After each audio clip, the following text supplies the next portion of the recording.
Hi everybody, it's Christine from Rushing River Apiaries, and I'm just doing some quick swarm cell checks on our backyard hive. So I thought that I would make a little video about what I'm looking for.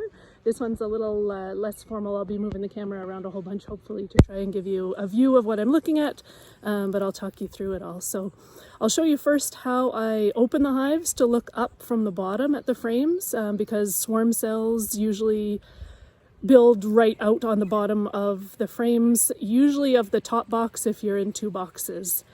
So I don't often go all the way to the bottom, but I'll inspect the third if there is one and second box, the bottoms of those frames for swarm cups. And I'll show you what I mean as we go along because I expect to find at least a few.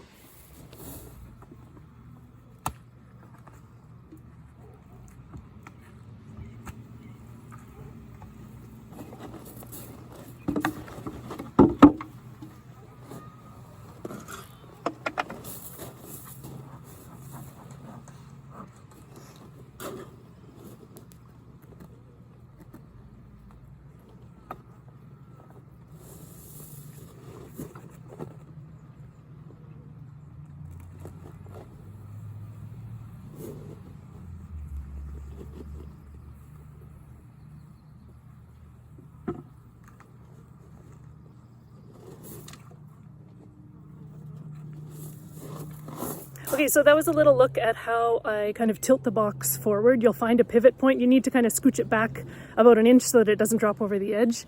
But then once I tilt it up, I can actually find a nice little resting point there where I can hold it with one hand and kind of work underneath it with the smoker and my hive tool in the other hand. So there is lots to see under there. So now I'll just turn the camera around and show you what we found. And if you just have a little look, it's a little bit chaotic looking for now, but you can definitely see some white larvae there, and then also at the top of the bottom box you can see that the bees are on some built comb and some larvae there as well, some of them quite developed. If I zoom right in, I thought I just caught a pair of eyes on one of those, and you'll see that they go right for them, so they'll cannibalize and recycle all of this that has been torn open. So what I'm going to do now is I'm holding the box with one hand, and I'm not really holding any weight, I'm just balancing it there. And I'm going to use my smoker to have a much better view here. So I smoked the top of the bottom box, and then I even smoked kind of up into the top box. And you can see lots of larvae here that were torn open, and that's pretty typical in a second year plus hive. So we're not really looking at a first year hive, but anything that is overwintered and is nice and strong in the spring. These ones, because they're all horizontal, these are all drone larvae. So I'm not opening this up and freaking out that I've killed a whole bunch of queens. These drones, like I said, they will all be kind of recycled by the bees, which is great. Also, this is a nice opportunity to pause and look closely at your drone larva to see if there is any evidence of mites.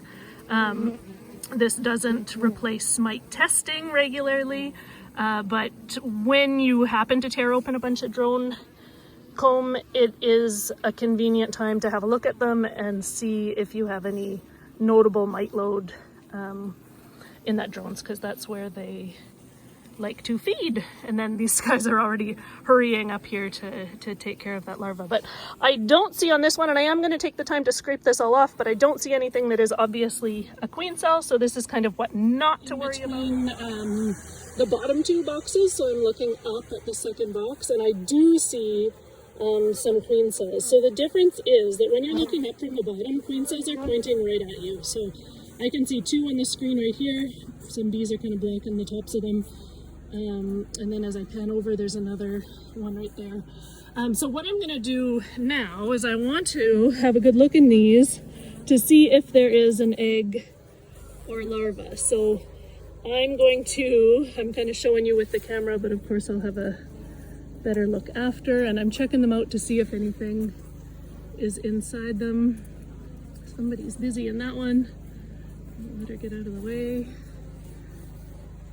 Now you'll often see little practice cups on the bottom, and that's usually kind of the warning that swarm season is starting, but it quickly goes from starting to full blown. So it's important to stay on top of these. I'm going to give these bees a bit of smoke as well to move them off the frame so I can have a closer look.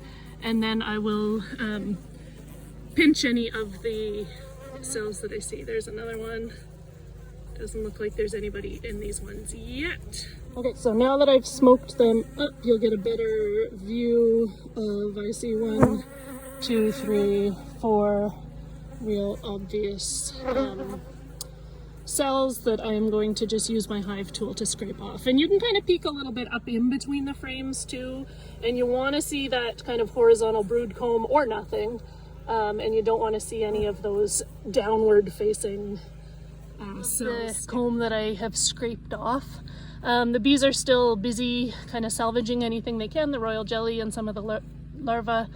And I'll just let them clean that off, and tonight, once it gets cold, they'll find their way back into the hive, and I'll be able to come out and harvest that beeswax that will be another box, the neighboring one, looking up at the second box. And again, even though some of these ones look like a little more isolated, like they haven't torn open, and they look the size that they could be a queen cell, these ones that are all capped are just drone cells. You can tell because they're horizontal. A queen cell will always be opening towards the bottom. So there's a little cup there, okay, but otherwise all the rest of this is drone larvae, which means, fortunately, that these backyard hives that we're looking at are not feeling too swarmy yet. So I guess that this little video has been more in a lesson of what not to worry about, but I'm sure that within a week or so I will be showing you swarm cells and talking about what to do when you see those. Thanks for watching. We'll see you next time.